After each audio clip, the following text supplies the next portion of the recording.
Hi guys, Whoop 1802 here, and I just want to talk about the next step in reloading, which is priming the cases. So, in case you didn't know, primer is that little small circle in the back of the brass, and the way it gets there is with a device like this. What it does is you shake it, and then a primer falls into that pocket. Okay, and then you press this lever and there is a small plunger underneath that primer that pushes it up into the round. Now there are different shell holders for different size shells, and I do kind of want to call Lee out on this. So as you can, well, if you have the Lee system, I'm going to show you something real quick, okay? So if you look right where my thumb is. Okay, let me get it to focus. It's a 243 Winchester. Beside it you're going to see the number 2. Okay? Then you're going to see an empty hole right there with the number 2, and you're going to see a shell holder with a number 2 on it. Now, you're going to see a piece of 243 Winchester brass, properly head stamped. You know this is right. The number 2, and that thing, I'm applying a lot of pressure. It won't fit. Okay, the odd thing is, size number 2 over here works perfectly.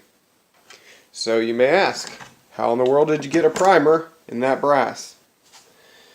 Well, I just started inserting the brass into different ones of these shell holders, and I found that the number 3 and the number 9 both tend to work for my 243 brass, which means they'll probably work for 308 brass, probably work for 260 Remington brass, 7mm 08, 338 Federal, etc., etc., 358 Winchester. There you go. I think that's all the regular derivatives.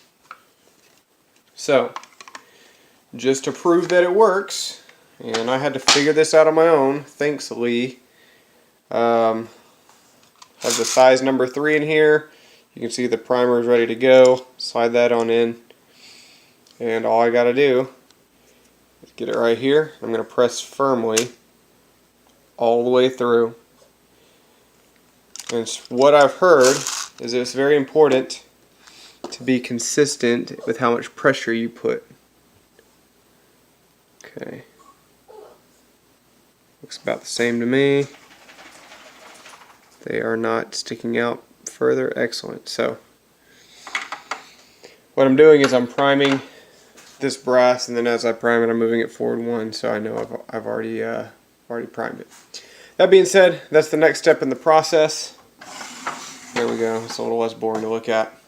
And just kind of wanted to show you that this primer, it came with the small rifle, I'll spit it out in a second, small rifle primer deal installed on here, and I had to switch it out for the large rifle primer. All I had to do is pull this down and pull this out. This black piece slides down and pops out, and I simply had to take the piece like this, put it in, slide it up. There was a little spring mounted plunger in there, push it up through there, and then reinstall this lever. It's very simple. I may make a video on it if anybody wants to. Comment below and I'll make a video on it. But like I said, priming brass, super simple. I will say be careful, because you definitely don't want one of these going off in your hand, and who knows, it might start a chain reaction. I have no idea. If anybody's had any experience with that, comment below too. Give me some advice, keep me from blowing my hand off. Alright, that's all I have for this video. Whoop 1802